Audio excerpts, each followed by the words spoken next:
गोली मारने के बाद महिला को कहती है कि हमें भी मार दो, तो कहता है कि नहीं, तुम्हें नहीं मारेंगे, तुम जाके अपनी सरकार को बताना। मतलब इन्हें पता है कि ये सरकार को बात बताया जाएगा। दूसरी बात, जाति धर्म पूछा गया, हिंदू हो कि नहीं, कलमा पढ़ो। और उसके बाद कोई लोग कह रहे हैं कि आतंकवादी का धर्म नहीं होता है। कलमा कौन धर्म का आदमी पढ़ाता है जी? हाँ, इतनों में आंख नहीं खुल रहा है। यहाँ पे एकदम शर्म लिहाज घोल के पी गए हैं, किसी के सामने निहत्थे को मार दिए हैं।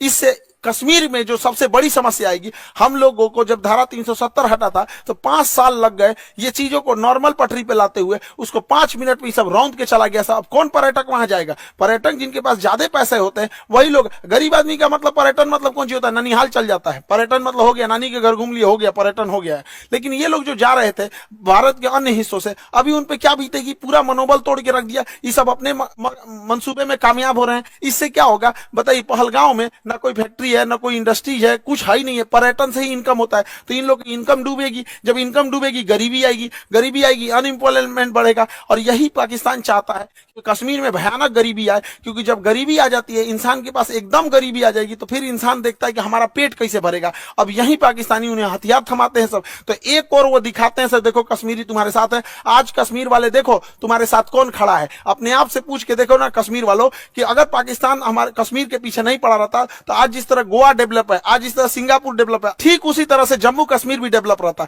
तो जम्मू कश्मीर के लोगों तुम्हारे लिए सबसे ज्यादा खतरनाक है तो ये पाकिस्तानी है। और बिना लोकल के सपोर्ट के, बिना लोकल के चढ़ावे पे इतना बड़ा तो कोई हमला नहीं कर सकता है। तो खुफिया एजेंसी को भी इन लोकलों को भी खोजना पड़ेगा, वहां पे कौन कौन साथ दिया, क्योंकि वहीं कोई ना कोई होगा जो इतने बड़े घटना को, साजिश को, उन आतंकवादियों को ये रास्ता दिखाया होगा। वहां के लोकल लोगों की तो नौकरी चली गई, सब कुछ गया। अरे तुम्हारी नौकरी गई, इधर लोगों की जान चल गई। नौकरी बड़ा होता है कि जान बड़ा होता है जी? किसी भी इंसान का, परिवार का कोई सदस्य चला गया, लेकिन ओवरऑल एक देश की क्षति हो रही है।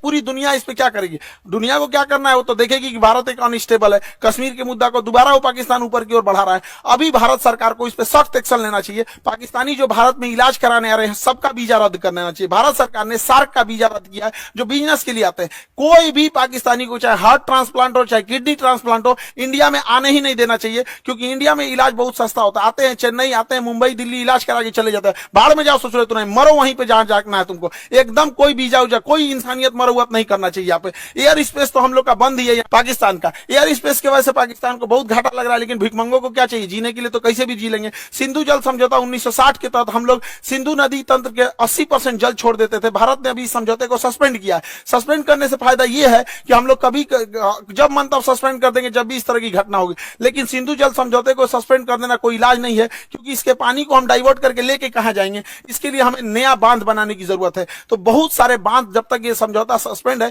बांध बना देना चाहिए और पाकिस्तान के पूरे पानी को रोक लेना चाहिए। और गर्मी के दिन में पूरा पानी रोक ले, और जब बरसात का समय आएगा तो पाकिस्तान तब तक तो गर्मी में पूरा जल चुका रहेगा। बरसात के समय आएगा जब पूरा लबालब होगा तो बांध खोल दे, एगो सुखा के मारो, फिर दहवा के मार दो। यहाँ पे दोनों करना पड़ेगा। इंसानियत को लांग दिया है पाकिस्तान ने।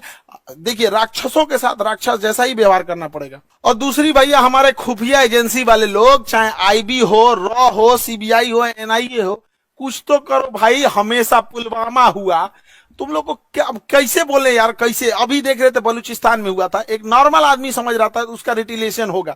ये क्या इंटेलिजेंस आता है हम लोग का? पुलवामा हो जाता है, संसद पर अटैक हो जाता है, ताज होटल पे हमला हो जाता है, अमृतसर पे हो जाता है, पठानकोट पे हो जाता है, क्या हो रहा है? उरी पे अटैक हो जाता है। अरे कभी तो पहले इंटेलिजेंस लाया जाए। हम मानते हैं कि इंटेलिजेंस बहुत लाते हैं आप लोग, लेकिन थोड़ा और एक्टिव होने की जरूरत है। मोसाद की तरह होना चाहिए, सीआईए की तरह होना चाहिए, चाइना की एजेंसी की तरह होना चाहिए। वहां और जरूरत है इस चीजों को। भारत सरकार को इस पे और संजीदगी से कदम उठाना चाहिए। और इस हमले के बाद केंद्र सरकार एगो सर्जिकल स्ट्राइक करेगी। देखो, सर्जिकल स्ट्राइक जरूरी है, लेकिन सर्जिकल की स्ट्राइक कोई इलाज नहीं है। सर्जिकल स्ट्राइक हमेशा सेना करते रहती है। 50 गो आतंकवादी मार देंगे तो क्या वो भरपाई हो जाएगा? हमारे 28 मासूम लोग मारे गए, इसकी भरपाई 50 गो सैनिक। 50 गो मतलब क्या होता है? पाकिस्तानी एगो मिलकर 50 गो जन्म दे देगा। एगो पाकिस्तानी 4 गो बियाह करेगा, 1 2 3 4, 4 गो बियाह करेगा एगो पाकिस्तानी। एगो से 15 गो पैदा करेगा, 15 चौको 60, एगो से मिलकर 60 गो जन्मा देगा। जन्म लेने में क्या जाता है? सुअर भी एक साथ 16 को जन्म दे देता है। इन चोटों को क्या जाता है, आप क्या लगता है सर्जिकल स्ट्राइक से इलाज हो जाएगा? नहीं, सर्जिकल स्ट्राइक इनका इलाज नहीं, इनका ठोस इलाज करना पड़ेगा। 24 करोड़ लोग हैं पाकिस्तान में, जब 24 करोड़ को समझ में आएगा ना तभी होगा। इन सब भूखे प्यासे मार देना चाहिए, नेवल ब्लॉकेज करना चाहिए। पूरे भारत के लोगों से कहते हैं अपनी सरकार पे इस बात दबाव बनाया जाए कि ये पाकिस्तान है, इसकी जो नौ यहां पर इसकी जो नेवी है यहां पर ये वाला समुद्र में, यहां नौसेना लगा के ब्लॉक कर दिया जाए। अगर हम नेवल ब्लॉकेज कर देते हैं तो इसकी पूरी सप्लाई लाइन कट जाएगी, पाकिस्तान कहीं से सप्लाई नहीं दे पाएगा नेवल ब्लॉकेज होने की वजह से। और पाकिस्तान के बाद जो पेट्रोलियम भंडार है बस 9 दिन का है, 9 दिन के बाद इसके पास पेट्रोलियम खत्म हो जाएगा। तो नेवल ब्लॉकेज लगने के कारण इसके पूरा पेट्रोलियम खत्म हो जाएगा और हम लोग कहीं ना कहीं ये लंबे समय तक ऊपर से यहाँ पे सिंधु जल समझौता सस्पेंड करके नीचे से नेवल ब्लॉकेज कर दे। और दूसरा क्या है कि आतंकवादियों को कहते हैं कि तुम लोग धर्म का नाम लेके यहाँ पे जो आतंकवादी घटना करते हो, यहाँ के रहने वाले लोगों को क्या होगा? और मुस्लिम समाज से कहते हैं कि एक अभी जो जुमा का दिन आ रहा है, फ्राइडे के दिन,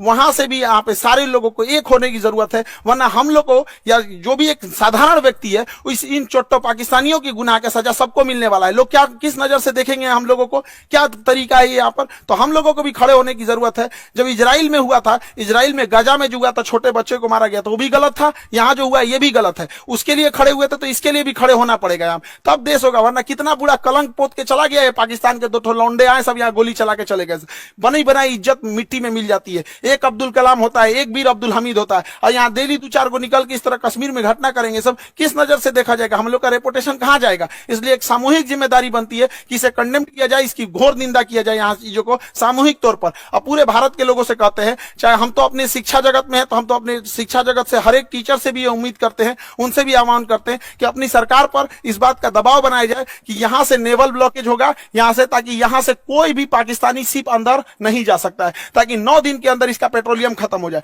और ऊपर से सिंधु जल समझौता सस्पेंड कर देना चाहिए ताकि कोई पानी न जा पाए और गेहूं की धान की फसलें न बोल पाए। और बरसात के समय इसे छोड़ दो, इधर दहवा के मार दो, इधर बंद करके मार दो, तब तक जब तक इनको समझ में नहीं आए। वरना ये जो है सब ना पागल हो गए हैं सब, इनका कोई इलाज नहीं है। मानवता की हद लांग दी है सब। किसी का धर्म पूछ के मारा जाता है किसी को। इंसानियत नाम की चीज है कि नहीं? जिंदा है सब इंसानियत। कोई क्या सोचेगा यहाँ पे जी? पूरे कौम को बदनाम करके रखा है सभी पाकिस्तानी। अगर पाकिस्तान को मिटा दिया जाता आधा दुनिया शांति से सोएगा, कम से कम एशिया में तो शांति जरूर आ जाएगी। हम सरकार से भी आग्रह करते हैं कि सर्जिकल स्ट्राइक जैसे झुनझुना से पाकिस्तान सुधरने वाला नहीं है, इसको बेत मारना पड़ेगा। नेवल ब्लॉकेज कीजिए। याद करिए 1999 कारगिल के टाइम पे जब नौसेना ने ब्लॉक कर दिया था, तब पाकिस्तान पीछे हटा था, क्योंकि उसकी पूरी राशन सप्लाई और विदेशी व्यापार बंद हो गया था। अर्थव्यवस्था तोड़ना पड़ेगा पूरी तरह से पाकिस्तान का। हम सारे अपने शिक्षक समाज से भी कहते हैं और सारे विद्यार्थियों से भी कहते हैं और देश से भी लोगों से कहते हैं कि इसमें चाहे ट्विटर हो चाहे जैसे भी हो, हैशटैग हम लोग को ले आना पड़ेगा, hashtag naval blockage for Pakistan. ये कुछ ना कुछ करना पड़ेगा ताकि सरकार सर्जिकल स्ट्राइक से नहीं, क्योंकि सर्जिकल स्ट्राइक से सुनने वाला नहीं है। एक बढ़िया से लड़ाई चाहिए होता है, तब उसको अगर वो चाहिए तो उसको दे दिया जाएगा। इसमें हम लोग पीछे नहीं पड़ेंगे। हम तो कहते हैं पहले नेवल ब्लॉकेज करके 1 महीना छोड़ दो, जितना राशन पानी है सब खत्म हो जाए, 1 महीना में फ्यूल वगैरह सब खत्म हो जाए, तब उसके बाद अगला हमला करना चाहिए। इसके जितना बिजली घर है और पुल है रेलवे का तोड़ दो, उसके बाद आधा पंगु हो जाएगा पाकिस्तान यहाँ पे। तो ये छोटे मोटे लड़ाई से नहीं सुलझने वाला है। हम लोग को एक कड़ा एक्शन लेना पड़ेगा, वरना आए दिन इस तरह की घटनाएं होती रहेंगी। कश्मीर को तबाह करके रख दिया। हमारा पूरा एक पर्यटन का व्यापार था। स्विट्जरलैंड कोई क्यों जाता जब कश्मीर इतना बेहतरीन था? कोई कश्मीर के लोग सोच के देखो, तुम्हारा सच्चा दुश्मन कौन है? कश्मीरियों को बदनाम करने वाला कौन है? यही पाकिस्तानी। तुमसे तुम्हारा रोजगार छीनने वाला कौन है? यही पाकिस्तानी। अरे घर बैठे पर्यटक जहां होते हैं वहां पे लोगों की इनकम होती है। गोवा में जाके देखो, वहां के लोगों को घर बैठे इनकम हो जाती है। कोई स्कूटी रेंट पे लगाया, कोई होटल रेंट। ऐसे आतंकवादी घटना होगी तो क्या होगा? कश्मीर के लोगों से भी कहते हैं कि सामूहिक रूप से बाहर निकलिए और ये वहां पे विरोध दिखाइए, ताकि वो विरोध इस्लामाबाद, लाहौर, कराची तक दिखना चाहिए कि कश्मीरी भी इसके विरोध कर रहे हैं। अन्यथा इसका भुक्तभोगी सबसे बड़ा कोई होगा तो आप होंगे लोग यहाँ पर। कोई कौन भुगतेगा? जो लोकल लोग भुगतते हैं वहां पे अगर कोई घटना होती है तो। अब मारने की रही बात, हम लोग तो चुन चुन के मारेंगे लोग, चाहे किसी भी बिल में घुसे रहे लोग। 1971 मत भूलो पाकिस्तान, तुम्हारा एक टुकड़ा करके बांग्लादेश किए थे, अब अगला नंबर बलूचिस्तान का है। और सरकार से भी कहते हैं जिस तरह मुक्ति वाहिनी का खुला समर्थन करके बांग्लादेश बनाया गया था, उसी तरह तरह बलूचिस्तान लिबरेशन आर्मी वाले को, बीएलए वाले भाइयों को, पूरे बलूचिस्तान वाले लोग को कहते हैं पाकिस्तान से अलग हो जाओ, हम तो आपके साथ हैं। जैसे बुक्ती वाहिनी के समय 1971 में साथ दिए थे, उसी तरह एक पाकिस्तान का दोबारा टुकड़ा होगा यहां से और बलूचिस्तान का निर्माण होगा, पाकिस्तान में जैसे इधर का निर्माण हुआ था। वरना अगर हाथ पे हाथ रख के बैठेंगे तो ये लाइचीदाना बराबर बांग्लादेश, जिसको हम लोगों ने जन्म दिलाया था, ये आज हम लोग को आंख दिखा रहा है, ये पाकिस्तान आंख दिखा रहा है। ऐसे हाथ पे हाथ रखने से नहीं होगा, यहाँ पर एक कड़ा एक्शन लेना पड़ेगा। ये आतंकवादी किसी के नहीं हो सकते हैं, इन्हें कोई अगर अपना समझता है तो सबसे बड़ा बेवकूफ है वो है, क्योंकि सांप पालिएगा तो काटेगा ही काटेगा, ऐसा नहीं कि केवल आपके पड़ोसी को काटेगा। जब ये पहलगांव में ये घटना हो रही थी तो उस समय सैयद आबिद नाम का एक घोड़ा चलाने वाला व्यक्ति, कितना ही पैसा कमाता होगा, घोड़ा चलाने, इसकी बहन रोक रही थी कि आप मत जाओ, लेकिन ये बेचारा गया वहां पे। और जब आतंकवादियों ने लोगों पे गोलियां चलाने लगी, इतना बहादुर ये अपना घोड़ा छोड़कर आतंकवादियों से हथियार छीन लिया, कहा कि ये हमारे कश्मीर के मेहमान, इन पे गोली मत चलाओ, हथियार छीन लिया। एक सैनिक न होने के बावजूद इसको इतना हिम्मत था, छीन लिया, लेकिन दूसरे आतंकवादी ने इसे भी गोली मार दिया। आज बेचारे का पूरा परिवार, इस बूढ़ी माँ, इस बूढ़े पिता से क्या पूछेगा। पिता से जब मीडिया ने पूछा आप क्या कहना चाहेंगे, तो कहते कि बेटा चला गया, क्या कहेंगे, बेगुनाह था, बेगुनाह मारा गया। यहाँ पे सरकार से भी कहते हैं कि जितने लोग की इसमें शहीद हुए हैं उन लोगों को भी आर्थिक मदद और कुछ ना कुछ इनके अस्थायी जीवन के लिए कुछ किया जाए, ताकि उन्हें एक श्रद्धांजलि दी जा सके। यहाँ पर मुसीबत की घड़ी में हम सब देशवासी एक दूसरे के साथ हैं। उम्मीद करते हैं हम सब एक साथ मिलकर अपनी सरकार का साथ देंगे। सारी राजनीति खत्म, यहाँ पे सब एक होने चाहिए और इसका मुंह तोड़ जवाब देना चाहिए। और हम किस मुंह से कहें, किस भाव से कहें, जिनके यहाँ से किसी का भाई उजड़ गया, किसी के मांग का सिंदूर उजड़ गया, कोई बहन ने अपना भाई खोया, कोई महिला ने अपने पति को खोया, कोई बेटे ने अपने बाप को खोया, किस मुंह से कहें हम लोग, क्या दें उनको सच्ची श्रद्धांजलि दे। इस श्रद्धांजलि से क्या हम उनके परिवार का दुख लौटा सकते हैं? कभी नहीं लौटा सकते। तो कभी ना कभी तो इसे रोकना पड़ेगा ना। नासूर को छोड़ते जाएंगे तो और बड़ा जख्म होते जाएगा, इसलिए इसका इलाज बहुत जरूरी है। लेकिन जिन भाइयों ने अपनी जान गंवाई है, जिन लोगों के परिवार के अपने बिछड़ के गए हैं, दुख की घड़ी में पूरे देश उनके साथ है, लेकिन उनको सच्ची श्रद्धांजलि तभी मिलेगी जब इनका जवाब उनको मिलेगा, जब उन लोगों को जब उनके घर में भी ऐसे उजड़ेंगे, उनके घर से भी ऐसे आंसू बहेगी ना, तो उन्हें समझ में आएगा कि एक मासूमों पे, निहत्थे लोगों पे गोली चलाना कितना खराब होता है। अरे इतना कमजोर तो दुनिया का कोई नहीं होगा। यहाँ पे छोटे बच्चे भी लड़ाई लड़ते हैं तो कभी किसी निहत्थे पे नहीं मारते। कितना नीच गिर सकते हो पाकिस्तान, कभी सोचा नहीं था इस पर। आई होप कि सरकार इस पर कोई कड़ा एक्शन लेगी। जैसा होगा फिर आगे हम लोग देखेंगे। जय हिंद।